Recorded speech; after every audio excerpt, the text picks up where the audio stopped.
vamos a ver, el capítulo 11 termina, hay una parte, el versículo 53 dice que los judíos acordaron matar a Jesús. ¿Sabes? En la Biblia, en más de una ocasión, dice la Biblia que los judíos, los fariseos, los escribas, querían matar a Jesús. ¿Por qué estaban enojados con Jesús? ¿Qué hizo Jesús que les ofendía? Una de las cosas que hizo Jesús que les enojó mucho es que Jesús les dijo que son pecadores. Pero no solo les dijo que son pecadores, Él les dijo, yo te puedo salvar, soy el único que te puede salvar. Entonces, podemos ver que en realidad Jesús planteó un problema, el pecado, el juicio, pero Él también trajo la solución. Él es la solución. Entonces, el cristiano es alguien que sabe que Cristo ha muerto por sus pecados. Y el cristiano es alguien que habla a otros de Jesucristo. Si tú nos visitas, estás llegando ya varios amigos con nosotros, tú has escuchado y lo vas a seguir escuchando, solo Cristo te puede salvar. Él murió en tu lugar. Él llevó el castigo en la cruz. Su sangre es lo único que el Padre acepta para darte el perdón. Entonces, ese era el mensaje. El mensaje era que se arrepientan, que reconozcan que eran pecadores, pero a la gente ese mensaje les ofendía. Y sabes, lo que ocurrió es que el capítulo 11, muy interesante, el versículo 53 dice, acordaron matarle, acordaron matarle. Ahora mira el capítulo 12, versículo 11. No te olvides que en el 11 Jesús resucitó a un tal Lázaro, hermano de Marta y María. Ellos eran de Betania, una aldea a 3 kilómetros de Jerusalén. Entonces, Jesús lo ha resucitado. El tipo estaba 4 días muerto. Y a pesar que hizo eso, ¿sabes qué querían hacer los judíos? Querían matar a Jesús. Estaban enojados con Jesús. Si tú piensas que ver milagros haría que tú te arrepientas y vayas corriendo a la iglesia o a la Biblia, te arrodilles, ahora sí creo. En la Biblia encontramos que gente vio personalmente los milagros de Cristo y ¿sabes qué? No creyeron, no se arrepintieron, no reconocieron su necesidad de Cristo. Por eso hoy no buscamos milagros, buscamos estudiar la palabra de Dios. No buscamos milagros, buscamos entender y hacer la palabra de Dios. Y como lo vimos en la escuela dominical, más que entiendes y haces, más que entiendes, más que Dios te muestra y haces, más que Él te muestra. Entonces, el capítulo 11 dice, resucitó a Lázaro. Era un milagro evidente. Y los judíos decían, ahora vamos a matar a Jesús. Mira, qué de mal hizo Jesús. Y la verdad, si estás enojado, bueno, qué mal te ha hecho fuera de morir por tus pecados, decirte la verdad, ofrecerte la vida eterna, qué de mal te ha hecho. Que advertirte que el pecado te va a destruir. ¿Hay algo de mal en esto? ¿Es Cristo por esto tu enemigo? ¿No es en realidad tu Salvador? ¿No merece ser tu Señor, tu amo? Pues bien, en el capítulo 12, mira el versículo 1, 6 días antes de la Pascua. No te olvides que en el Evangelio de Juan se mencionan 3 Pascuas. La Pascua era una fiesta que se celebraba entre marzo y abril.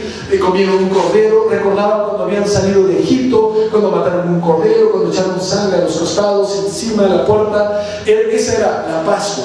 Entonces, ¿sabes por qué decimos que el ministerio de Jesús duró 3 años? Porque en Juan se mencionan 3 Pascuas. Esa es la razón. No dice la Biblia, Jesús ministró 3 años. No dice eso. Dice, la Pascua, desde que empezó a los 30 años, como a los 30 años, 1 Pascua, 2 Pascuas, 3 Pascuas, por eso decimos 3 años. 6 días antes de la Pascua. Eso significa, una semana antes de que Jesús sea crucificado, ocurren estos eventos. Lo que vamos a ver a continuación. Esa semana, Él va a ser arrestado en Getsemaní, juzgado en forma injusta con testigos mentirosos y siendo crucificado y muriendo por nuestros pecados. Entonces dice, 6 días antes de la Pascua, vino Jesús a Betania, donde estaba Lázaro, el que había estado muerto y a quien Jesús había resucitado de los muertos. Y dice el versículo 2, le hicieron allí una cena, le prepararon una comida especial y estaban las hermanas de Lázaro. Dice, Marta servía. Escucha esto, Marta servía y Lázaro era uno de los que estaban sentados a la mesa con él. Hermano, son hechos reales.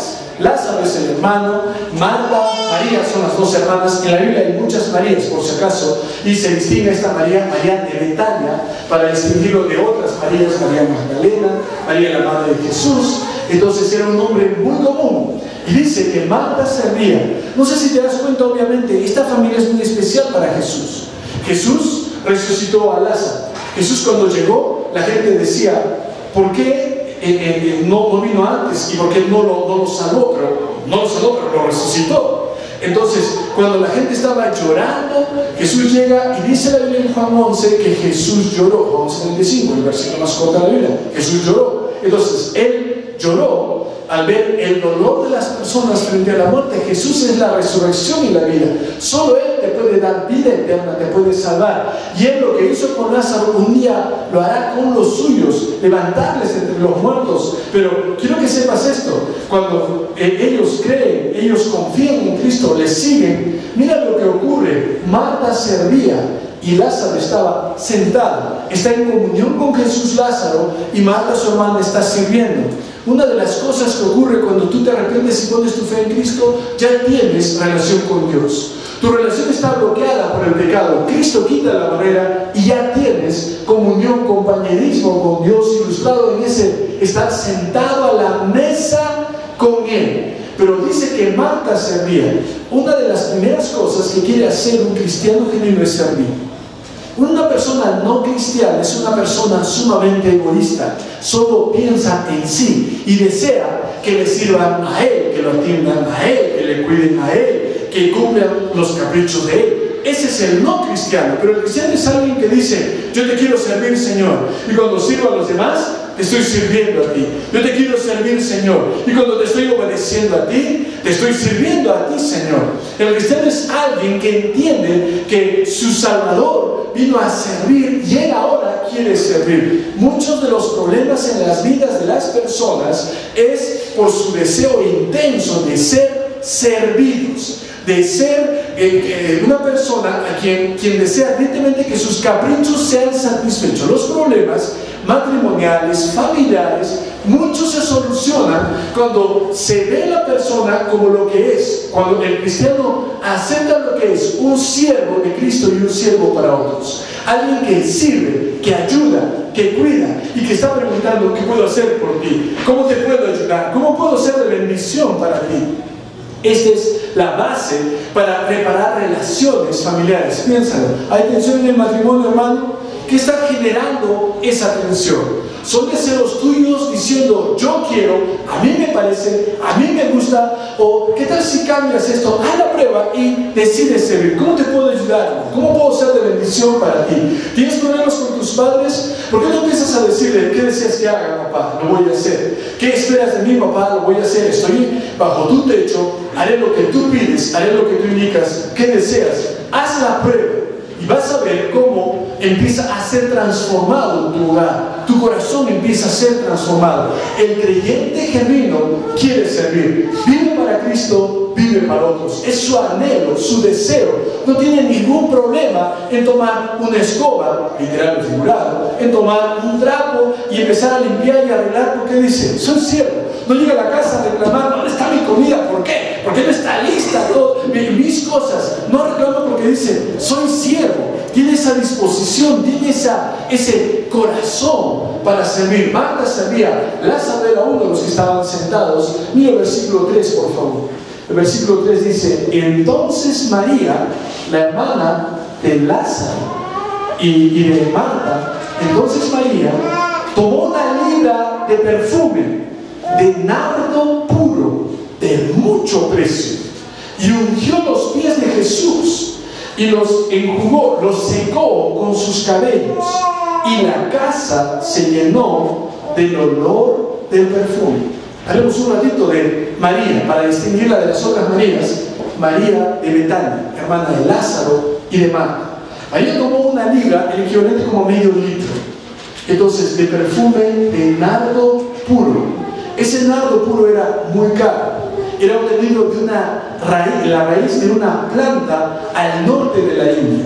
Entonces, conseguirlo y la distancia haría de él un perfume muy caro.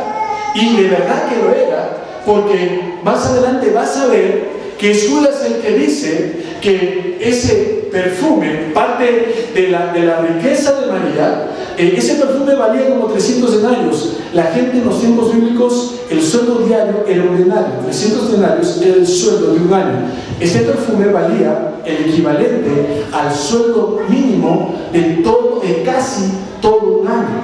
Entonces, valía mucho. Y esta mujer que es salva, ha puesto su fe en Cristo, su confianza en Cristo, sabe muy bien que lo mejor que tiene vale más a los pies de Cristo.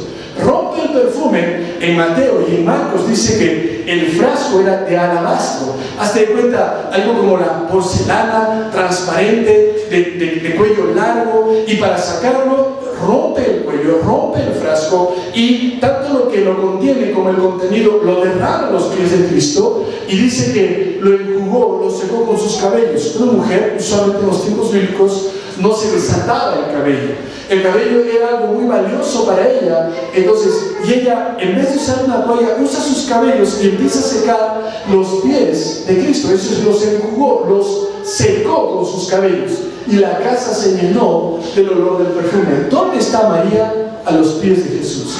María representa entonces al cristiano que adora, al cristiano que quiere escuchar de Jesús, saber de Jesús, quiere aprender de Jesús, quiere amar más a Jesús. Cada vez que en la mañana te levantas y abres tu Biblia, estás a los pies de Jesús. Cada vez que estás estudiando tu Biblia, te vas a acostar y estás leyendo tu Biblia, estás a los pies de Jesús aprendiendo sobre Él. Le estás adorando en la iglesia, al cantar, al estudiar la Biblia, estás adorando. ¿Cuál es el único conocimiento que te puede ayudar? ¿Qué te puedo decir yo que tú no hayas escuchado antes? ¿Qué te puede decir alguien que otro no lo haya practicado y no le ha traído resultados? Lo único que puede ayudarte es conocer a Jesús, las palabras de Jesús, entender lo que Él dijo, lo que Él ordenó, lo que Él espera de ti. Es lo que tú necesitas. Y esta mujer dice: daré lo mejor para mi Dios. El creyente es alguien que quiere dar lo mejor para Dios. Si tú ves una vida cambiada aquí, no es que la religión la ha cambiado,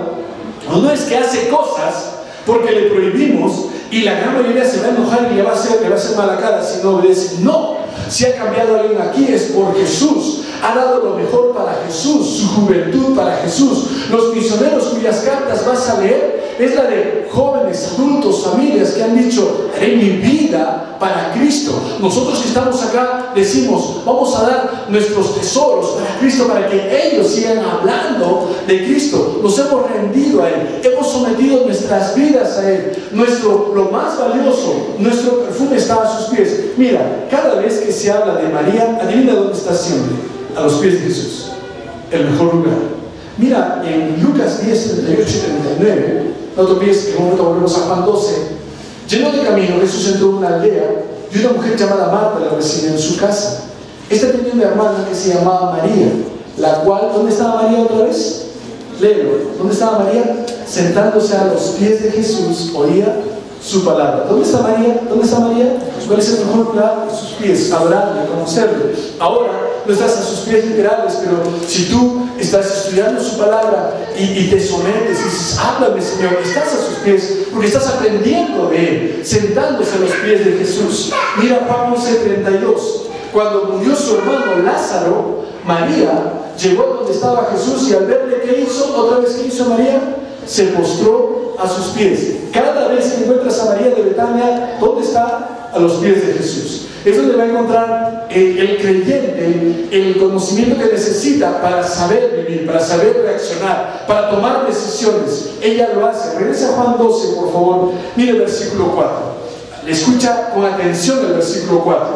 Dijo uno de sus discípulos, cuando vio a María rompiendo el perfume tan caro a los pies de Jesús, dice: Judas Iscariote, el que le había de entregar. De los 12, el inconverso. De los 12, el codicioso, el que tiene amor al dinero, el que no cree en Cristo, el que odia a Cristo, el que se acerca a Cristo para ver: ¿qué puedo ganar? ¿Qué puedo sacar? Dice Judas, el Iscariote. Mira por favor el versículo 5. ¿Qué dijo él?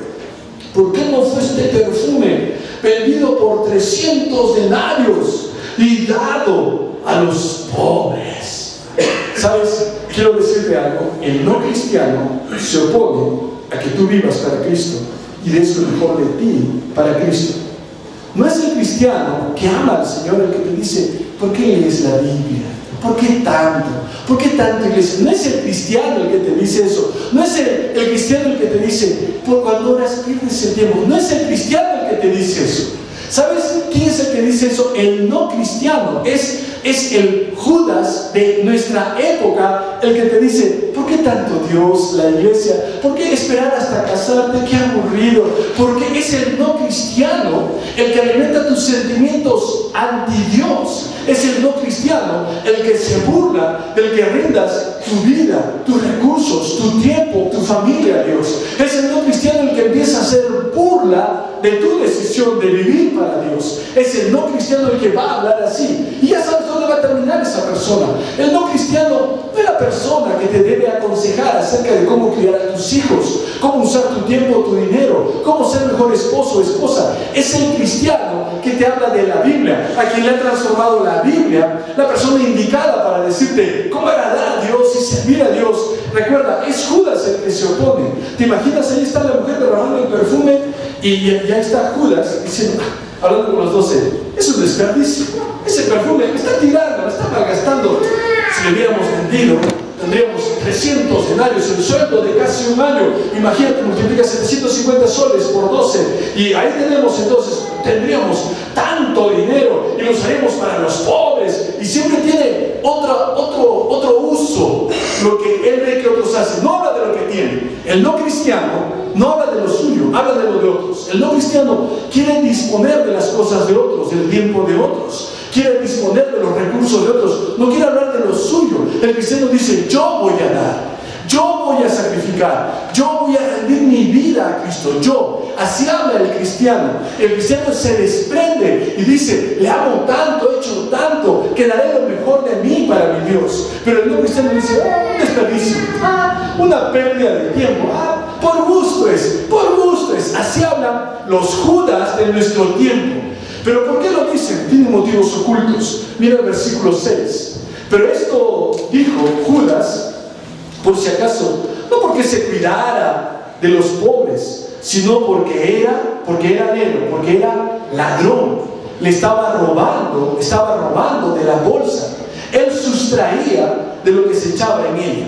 Por si acaso, si tú piensas que Judas tenía la cara de malvado, de repente varios cortes, estaba lleno su brazo, su pecho de tatuajes y tenía un parche de pirata, y estás completamente equivocado.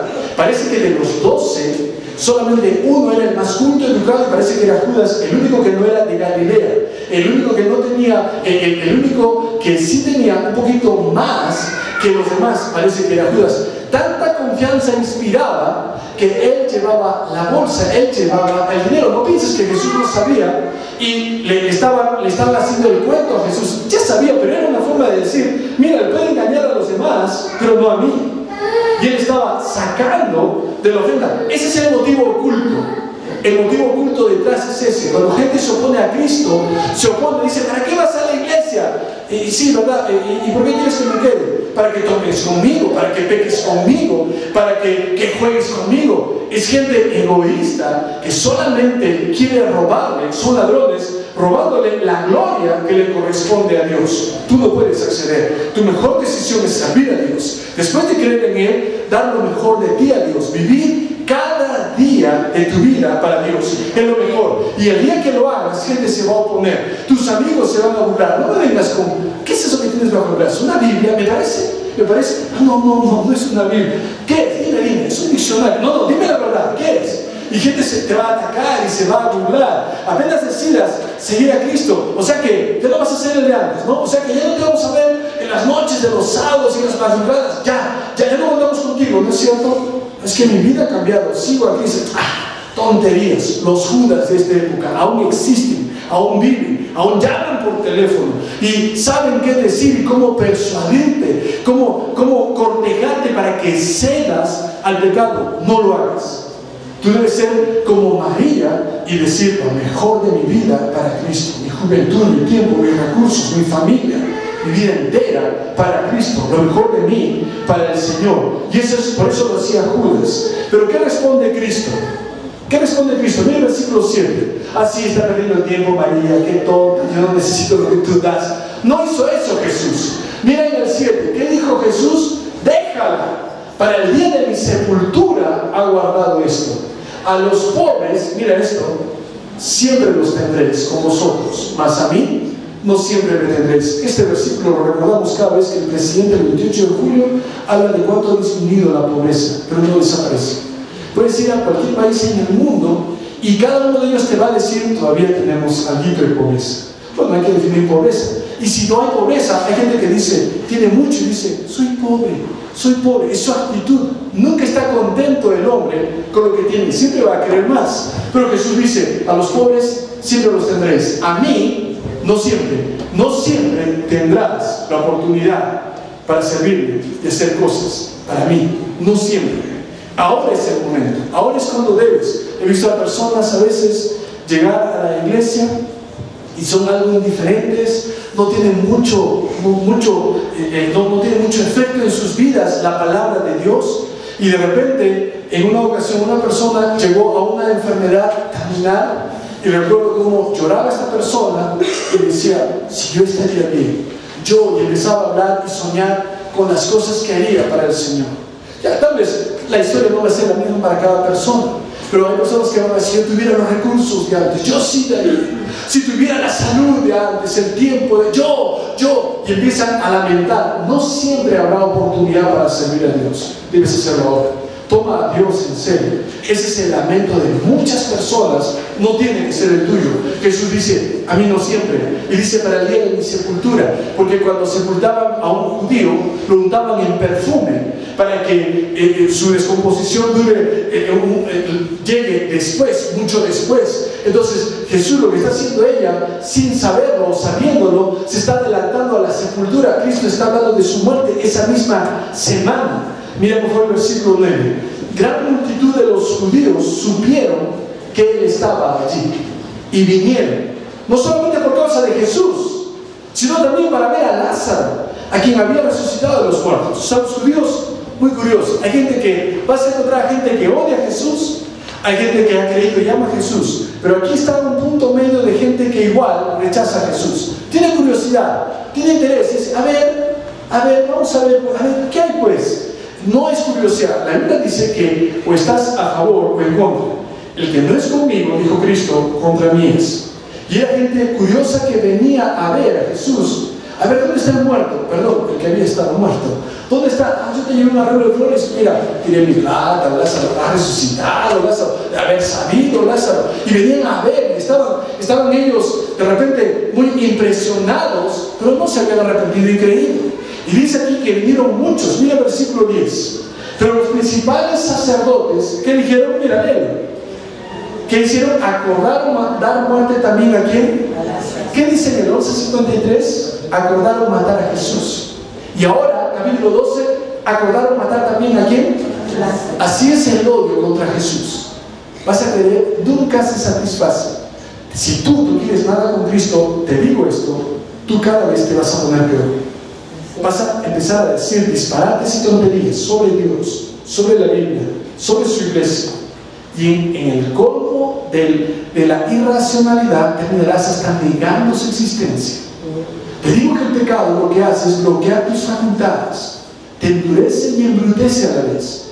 Llegas a ser una persona totalmente insensible y no vas a querer nada con él tarde o temprano. El pecado te va a volver tan duro, tan obstinado, tan necio, tan soberbio, que ya no va a haber un punto de retorno. Estos hombres dijeron, vamos a matar a Jesús. Oye, dice, por Lázaro muchos se están convirtiendo, mátalo también a Lázaro. Entonces, regrésenlo de donde salió. ¿Cuál era su tumba? El número 515, mételo de nuevo entonces. Querían matar también a Lázaro, lo querían regresar a donde acababa de salir. ¿Por qué? Era un obstáculo para ellos. ¿Sabes? Te digo algo, si tú eres un cristiano verdadero, la gente no cristiana, no le vas a caer. No vas a ser de su agrado, no les simpatizas. Y la razón es simple. Un cristiano que ama a Cristo, sirve a Cristo, aún estando solo en silencio, su presencia muchas veces condena al no cristiano. No su boca, su presencia, su estilo de vida, sus prioridades, ya es una reprensión para ellos. Hermano, prepárate. Tal vez te van a querer matar, pero en sus corazones te van a matar. En su lista de amigos en Facebook te van a eliminar probablemente, porque ahora mira las fotos, mira los versículos que ponen. Y antes, y su vida ha cambiado. Es lo que va a pasar. En la Biblia vas a encontrar, los cristianos fueron perseguidos porque creían, pensaban y vivían diferente. Y eso es lo que va a pasar. Pero el cristiano genuino sirve a Dios, es su prioridad, sabe que lo mejor es para Dios, sabe que hay recompensa. Mira por favor Mateo 26. Mateo 26, el versículo 6 dice: estando Jesús en Betania, en ese pasaje paralelo, habla de lo mismo, pero en otro libro, en Mateo, otro evangelio. Estando Jesús en Betania, ¿en casa de quién? En casa de Simón el leproso. No te olvides que una mujer pecadora también rompió un perfume a los pies de Jesús. Pero eso fue en casa de un tal Simón el fariseo. Esto es en casa de Simón el leproso. Un detalle más que nos da, que no está en Juan. Y dice que vino a él una mujer, ya sabemos quién era, María, con un vaso de alabastro, el recipiente, de perfume de gran precio, nardo. Lo derramó sobre la cabeza de él, estando sentado a la mesa. Versículo 8. Al ver esto, los discípulos se enojaron. ¿Para qué este desperdicio? Mateo habla en plural, Juan es más específico. No eran todos, chicos, era Judas. Y dice luego, en el versículo 9, mira el versículo 9: esto podía haberse vendido a gran precio y dado a los pobres. Entendiéndolo Jesús, ¿qué dijo? Mira qué dijo Jesús: ¿por qué molestáis a esta mujer? ¿Sabes qué diría Jesús cuando alguien empieza a oponerse que tú quieres seguir a Cristo, ser fiel a Cristo, amar a Cristo con tu vida, con tu hogar, con todo, y gente se empieza a oponer? Jesús diría: ¿por qué te molesta? ¿Por qué no molesta? Está haciendo lo mejor, está haciendo lo más importante, está haciendo lo que nunca será olvidado, porque dice: a vosotros tendréis siempre pobres. Ahora, mira por favor el versículo 11: porque siempre tendréis pobres con vosotros, a mí no siempre. Mira el versículo 12, avanza a el 12, por favor. Porque al derramar este perfume sobre mi cuerpo, lo ha hecho a fin de prepararme para la sepultura. Ya sabes que hacían con sus cadáveres. Versículo 13: de cierto os digo que donde quiera que se predique este evangelio en todo el mundo, también se contará lo que ésta ha hecho para memoria de ella. Jesús dice: lo que ella hace, nadie va a olvidar. Y hoy, al hablar de ella, se está cumpliendo lo que dijo Cristo, que al hablar del evangelio siempre vamos a hablar de ella, porque el que hace cosas para Dios nunca se va a olvidar. Tal vez hasta las personas te olvidan, Dios jamás. Esa persona no es olvidada. Tal vez tú no recuerdas los que han ganado premio Nobel, los que han ganado Oscar. Tal vez uno recuerda, otro no recuerda, pero el que hace cosas para Dios dice: jamás se va a olvidar. Tú serás recompensado en esta vida y en la venidera. El servicio trae recompensa. El servicio, vivir en forma egoísta, no tiene recompensa. Vivir para Él sí, servirle a Él, servirle a otros, eso sí tiene recompensa, sí cuenta para Dios. Hermana, sirva con gozo en casa. Hermano, sirva con gozo a los nietos. Hermano, sirva con gozo a su prójimo, a los misioneros. Hermano, dé con alegría, cante con alegría, porque lo que usted hace para Él nunca será olvidado. Nunca será olvidado. Dice: se contará lo que está hecho. El servicio fiel será recompensado. Vamos hasta el final, por favor. Características del servicio cristiano. ¿Listos? Ahí. Características del servicio cristiano. Vemos que, número 1, si tienes la lección, por favor, puedes llenar estos espacios. ¿Te parece? Número 1, el servicio es la primera actividad del cristiano. Eres salvo, quieres servir. Eres salvo, dice: ¿qué te puedo ayudar? ¿Cómo puedo ser de bendición para ti? Hermano, ¿cómo cambiaría la vida en ese matrimonio, en esa familia, si el esposo dijera: yo estoy aquí para servir a su esposa? ¿En qué te puedo ayudar? No soy el rey de esta casa, soy el siervo. Soy un líder siervo. Vengo a servirte. ¿Qué puedo hacer? ¿Cómo cambiaría? Quizá le un paro cardíaco a tu esposa, pero fuera de eso, ¿qué cambiaría, hermano? ¿Cambiarían o no cambiarían las cosas si vivieras con ese espíritu? Si, hijo, si vienes con ese espíritu de tu papá, esta tarde le dices, papá, déjalo más, papá, déjala los platos, papá, por favor, papá, déjalo los platos. Yo no voy a hacer, papá, yo saco esto, papá, yo voy a lavar. Dile, ¿qué pasaría si dices, yo voy a servir? Tu mamá entra a tu habitación y limpias la habitación. ¿Qué pasaría? Si tú tomas la iniciativa y sirves, el cristiano es alguien que sirve. Muchos de tus problemas son a causa de que buscas ardientemente ser servido. El cristiano dice, estoy para servir a otros, para agradarme a Dios, para servir a mi prójimo. El cristiano, el servicio es la primera actividad del cristiano. Número 2, el servicio debe incluir lo mejor de nosotros. ¿Sabes? Por eso hablamos del diezmo, el primer 10%, lo mejor, lo primero para Él. Abraham en el libro de Génesis va a servir algo para Dios, prepara una cena, un banquete, y prepara un becerro, un toro de menos de un año, la carne más dulce, más tierna para Él. Prepara pan de flor de harina, pan fresco, lo mejor, no el pan guardado, lo mejor para Él. Hoy, lo mejor para Él, los años de tu juventud. Si tú eres de las personas que dicen, voy a vivir como me da la gana, voy a hacer lo que quiero, ya cuando esté viejito, ahí me acordaré de Dios, que juegas fútbol, ¿qué dices? Faltando 2 minutos para que acabe el partido, me pongo al día y lo empato y le volteo el partido. Hermano, no es así. Tú lo sabes, es ahora cuando debes servir al Señor. No debes jugar con Dios y esperar mañana y nunca llegue. Es ahora cuando debes rendirte a Cristo. Incluye lo mejor de ti. 3. El servicio siempre será recompensado, siempre. Tal vez sirves a otros y tal vez esa persona se vuelve peor contigo. Pero ¿sabes cuál es la recompensa? Un corazón lleno de gozo, un corazón con paz, porque dices, estoy haciendo lo que le agrada al Señor, lo que es correcto. Tal vez esa recompensa, hermano, es que tú duermes mejor que tu agresor. Tú duermes tranquilo porque guardas tu pureza. Será recompensado en esta vida llena de dinero, sin contar recompensas celestiales. Entonces, esa es la recompensa. Tal vez tú dices, yo doy, y ¿qué pasa? Hermano, ya no tienes problemas con codicia. Ya no se te cae la saliva cada vez que pasas por Saga o por Ripley. ¿Por qué? Porque dice, vivo para otros, no para mí. Mira a la persona que no da, mira a la persona que no quiere servir al Señor y vive para sí. Siempre vive deseando, yo quisiera, algún día, ya toma, y lo tiene, y ahora ya me aburrí, ya me cansó, y ahora qué hay, y siempre está insatisfecho. Así vive el que no sirve. Por eso el dicho es verdad, el que no sirve, no sirve. Es totalmente inútil una persona que no sirve, y el más útil, el más satisfecho es el que sirve y vive para otros. ¿Escuchaste? Empieza a vivir para otros, empieza a servir. Sé salvo, pon tu fe en Cristo y di, viviré para ti, Señor, y viviré para otros. Vamos a orar.